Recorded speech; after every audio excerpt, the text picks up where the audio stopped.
अस्सलाम वालेकुम। मैं कमर मंजूर फ्रॉम कनाडा। क्या हाल है आप लोगों की? उम्मीद है आप लोग खैरियत से होंगे। और बैक होम में तो सुना है बड़ी गर्मी पड़ रही है इस वक्त, कड़ाके की। तो कल समर तो यहाँ पे भी आ गया है, गर्मी यहाँ पे भी आना शुरू हो गई है।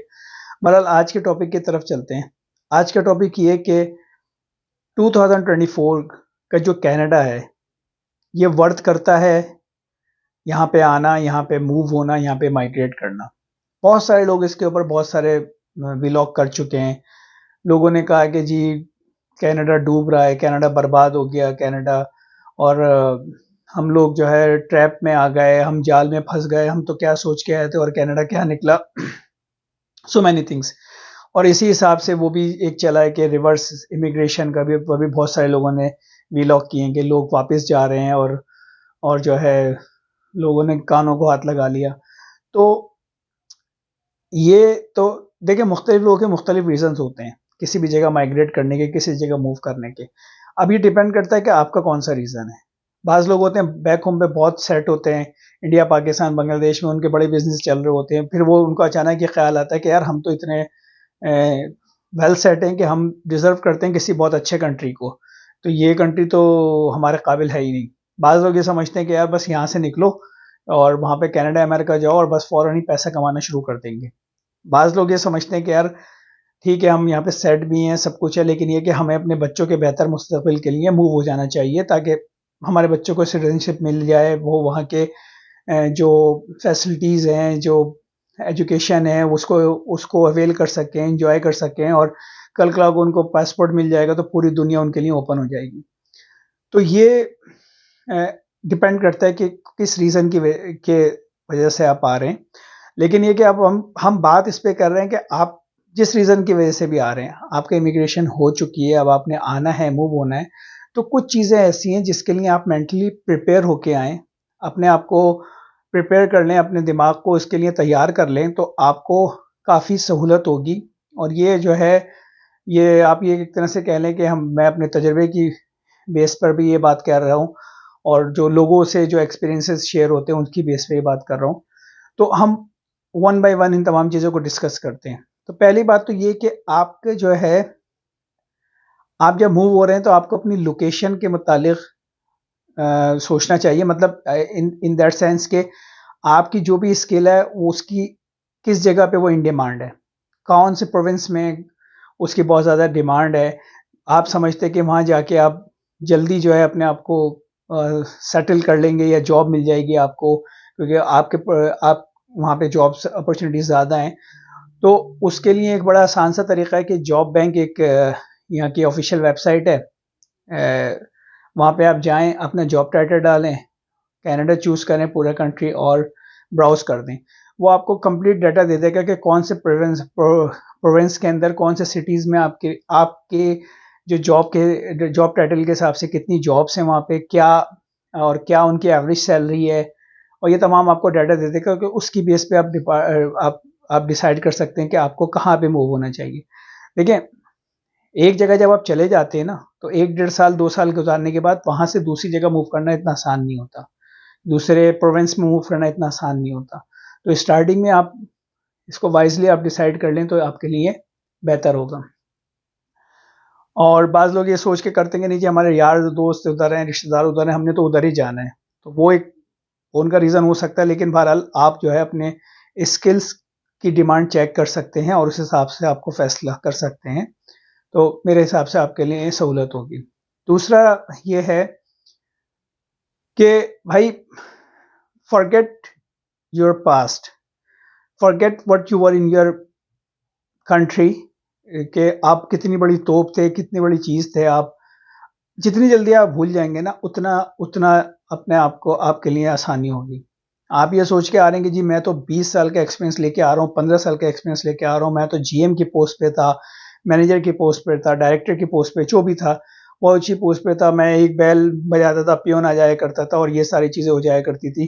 तो ये ये सब चीज़ें यहाँ पे नहीं होती हैं, और स्टार्टिंग में तो बिल्कुल ही नहीं होंगी। आप ये सोचें कि आप मूव कर रहे हैं तो आपको बिल्कुल स्क्रैच से स्टार्ट करना पड़ेगा। यहाँ आएँगे तो बहुत सारे प्रोफ़ेशन ऐसे हैं जहाँ पे आपको लाइसेंस लेने पड़ते हैं, आपको सर्टिफ़िकेशन करनी पड़ती है, अपने आप को अपग्रेड करना पड़ता है।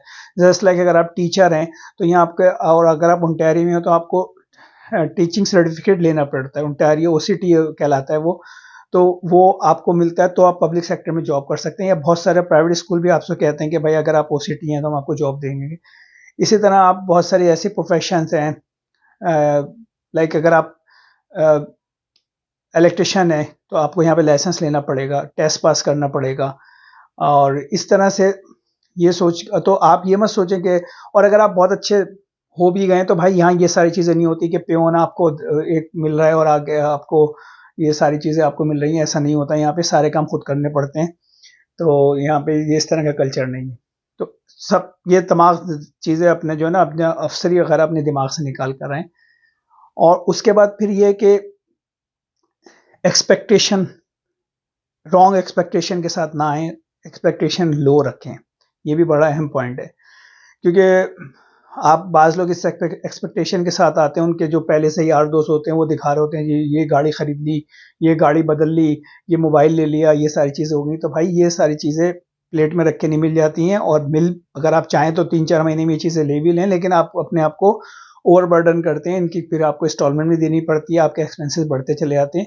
तो इस एक्सपेक्टेशन के साथ मत आएँ कि तमाम चीज़ें आपको बड़े आराम से मिल जाएँगी, और एक्सपेक्टेशन जितनी लो रखेंगे उतना आपके लिए आसानी होगी। उससे बढ़ के चीज़ मिलेगी तो आपको खुशी होगी, अदरवाइज़ आप तो तैयार हैं, you are I mean prepare for the worst. तो इस हिसाब से अपने रॉन्ग एक्सपेक्टेशन के साथ ना आएँ आप यहाँ पे। अच्छा, एक चीज़ है कि कॉस्ट ऑफ लिविंग जो इस वक्त का कनाडा है, 2024 का कनाडा, ये बिल्कुल डिफरेंट है।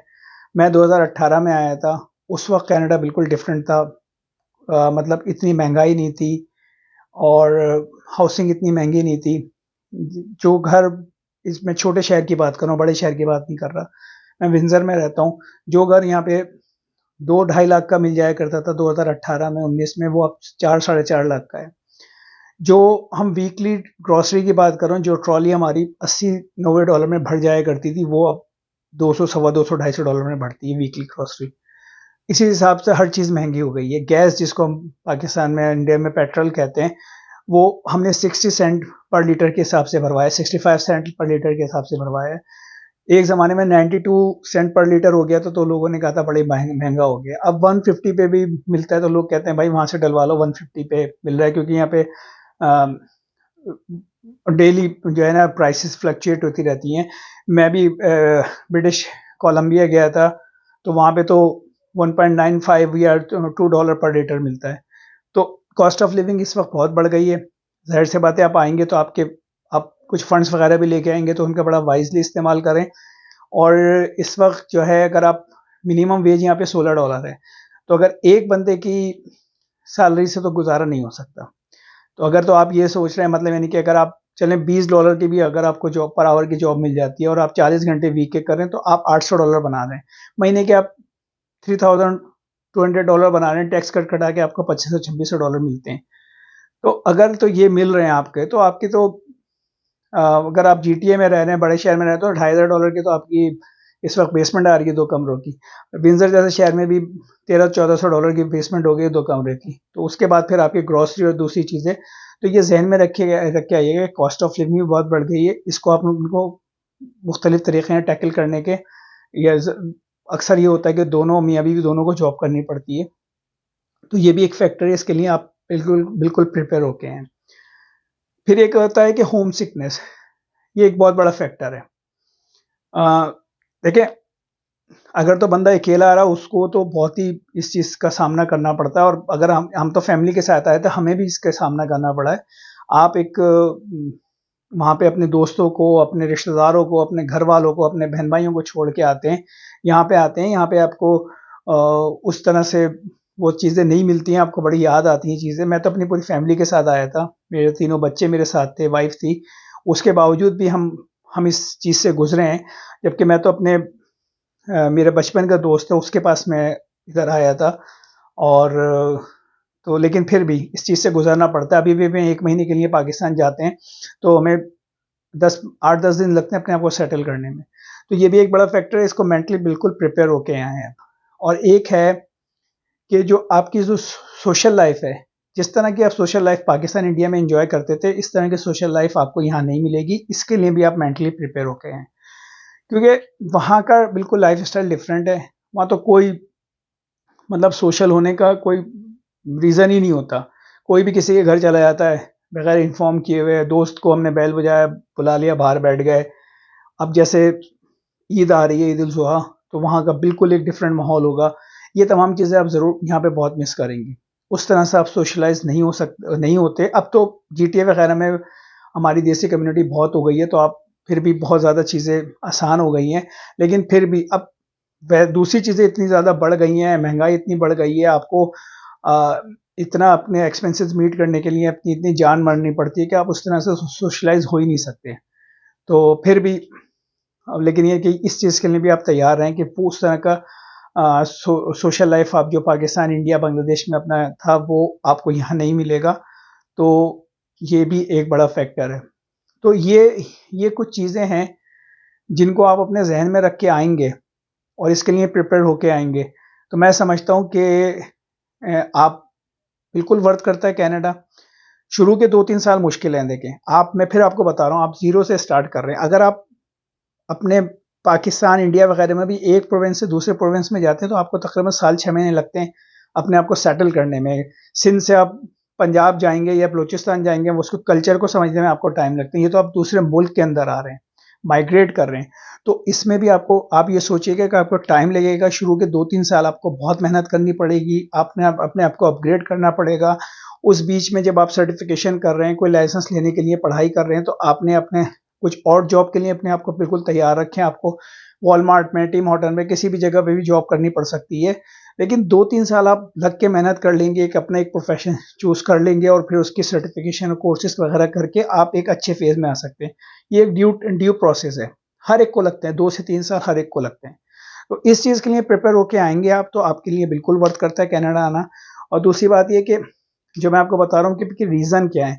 इस वक्त जो पाकिस्तान के हालात हैं, मैं पाकिस्तान से ताल्लुक़ रखता हूँ, तो पाकिस्तान में तो इस वक्त ना कोई लॉ है, ना कोई कोई सिस्टम है, कोई अदालत नहीं है, कोई जज नहीं है। ताकतवर है तो वो रह रहा है हर तरीके से, कमज़ोर है तो उसको कुचला चला जा रहा है। तो इन हालात में तो जब मेरी बात होती है, तो हर दूसरा बंदा आने के लिए तैयार है। तो उस हिसाब से अगर आपको चांस मिलता है, बिल्कुल आप आएँ।